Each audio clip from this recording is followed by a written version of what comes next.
lembra num vídeo passado em que nós tratamos a respeito do princípio das doenças, desse fluxo de doença psíquica, somática e doenças psicossomáticas também.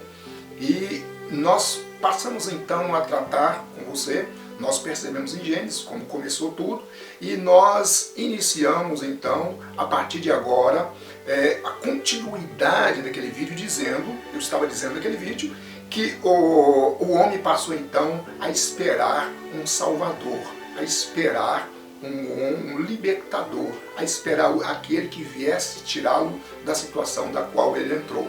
E essa foi a promessa de Deus, no capítulo 3 mesmo do livro de Gênesis, o verso 15. Ali nós então ouvimos o princípio da esperança que o homem passa a ter. Bom, na verdade, o princípio um pouquinho antes, quando os homens eles pecam, desobedecem, eles acabam tendo problemas com a sua vida, E eles então começam a olhar para si, para a mulher, para o homem para a mulher, viam que eles estavam nus, então eles começaram a coser, a costurar, folhas de árvores para poder fazer tangas, para que eles não ficassem nus. A partir daquele momento a vergonha acaba entrando no meio da raça humana. Mas Deus vem e trata com ele, chama ele, o princípio é Deus, Deus sempre vai atrás daquele que está perdido. E quando Deus vem, percebe que ele está nu, ali tem toda aquela conversa de Deus, e Deus então trata com ele, no verso 15, e faz para eles uma vestimenta. Essa vestimenta é feita de ovelhas, de carneiros, que são mortos ali, e faz então-se uma roupa que tem uma duração maior. Mas nós percebemos que ao matar esses animais, para fazer então a roupa, nós percebemos que esses animais precisaram morrer para isso. Então, quando o homem desobedeceu, o homem passou então a depender do sacrifício e da morte de alguém por ele. Você percebe que hoje ainda é assim. São bilhões de animais que morrem todos os anos para sustentar a nossa própria vida. Mas aí isso é simplesmente um símbolo, porque nós estávamos esperando um Salvador, lembra de que eu comentei? E a partir desse instante, então, nós começamos a ter a esperança de um Salvador. E esse Salvador foi sendo profetizado, foi sendo falado, esperado durante tanto tempo. E aí quando chega no livro de Isaías, que é um profeta do Antigo Testamento, mas é um profeta evangélico, na verdade, que traz boas novas. E ele começa aqui no seu texto dizendo: quem creu em nossa mensagem, a quem foi revelado o braço do Senhor? Ele cresceu diante dele como um tronco tenro e como uma raiz saída de uma terra seca. Ele não tinha qualquer beleza ou majestade que nos atraísse. Nada em sua aparência para que o desejássemos. Foi desprezado e rejeitado pelos homens, um homem de tristeza e familiarizado com o sofrimento, como alguém de quem os homens escondem o rosto. Foi desprezado e nós não o tínhamos em estima.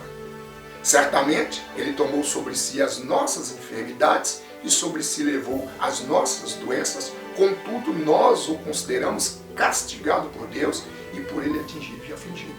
Mas ele foi transpassado, presta atenção aqui que o Salvador ele apresenta-se, ele foi transpassado por causa das nossas transgressões, ou por causa da nossa transgressão, que gerou todas as transgressões, que foi mãe das transgressões do ser humano. Foi esmagado por causa das nossas iniquidades. O castigo que nos trouxe paz estava sobre ele, e pelas suas feridas fomos sarados. Nesse momento aqui, então, Isaías, no capítulo 53, apresenta o Salvador.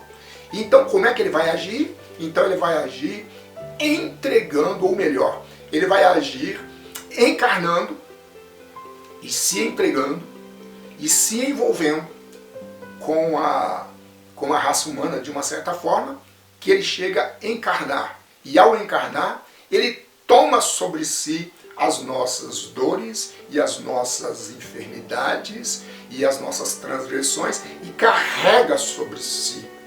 E leva isso para a cruz do Calvário.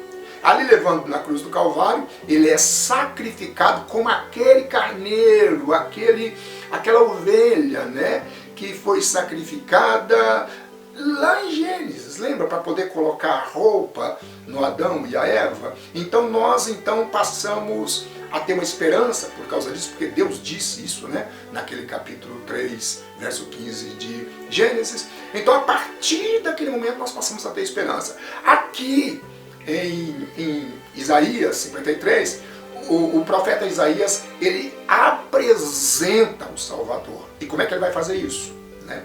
Ele vai fazer isso carregando sobre ele as nossas dores, as nossas dificuldades. Bom, quando Jesus apresentou-se na Palestina, quando ele começou o seu ministério, as primeiras coisas que ele começou a fazer, então, é sanar ou curar as aflições e as doenças e libertar os homens do seu cativeiro. Pastor, mas por que isso não acontece hoje? Bom, acontece sim, mas a questão é que Jesus, quando ele veio e apresentou-se aos seres humanos, ele fez uma demonstração de como ele faria. Ele enfrentou, primeiro de tudo, você sabe, no capítulo 4 de Mateus e Lucas, ele enfrentou aquele que fez com que Eva roubasse ou tirasse da raça humana e dela mesma e do próprio Adão a liderança, né? Ele toma essa liderança e começa então a trabalhar em cima das trevas e da aflição e das dores, causando muito medo, causando muita dor no ser humano e arrastando o ser humano para um turbilhão de terror. Jesus vem então, toma essa situação nas mãos e qual é a primeira pessoa que ele enfrenta quando ele começa o ministério dele? Logo após o batismo dele, é essa pessoa que roubou do ser humano, que usurpou, que tomou do ser humano a sua liderança, a sua administração. Então, a partir daquele momento, então, Jesus começa a enfrentar esse espírito, né, que hoje tem muitos nomes e cada nome tem uma qualidade desse espírito, né, como adversário, como acusador e uma série de outras coisas. Então ele vem, enfrenta Jesus, tentando tirar Jesus do caminho para que ele possa continuar sendo o administrador de tudo aquilo que o ser humano está criando hoje. Mas Senhor Jesus toma posse daquilo e acaba levando tudo aquilo e ele então é sacrificado por causa disso. Porque a nossa libertação vale e é preço de sangue. Tanto foi do primeiro carneirozinho, da primeira ovelhazinha, do primeiro cordeiro que foi morto lá para nos vestir, até o último cordeiro que foi morto para nos vestir espiritualmente e nos trazer bênção e graça. Então, que você possa entender daqui mais alguns vídeos, nós vamos estar falando com você com relação à cura. Como é que eu creio? De que forma que eu creio? O crente não fica doente? As pessoas não ficam com doença psicossomática, doenças psíquicas, com depressão, com pânico, com uma série de coisas?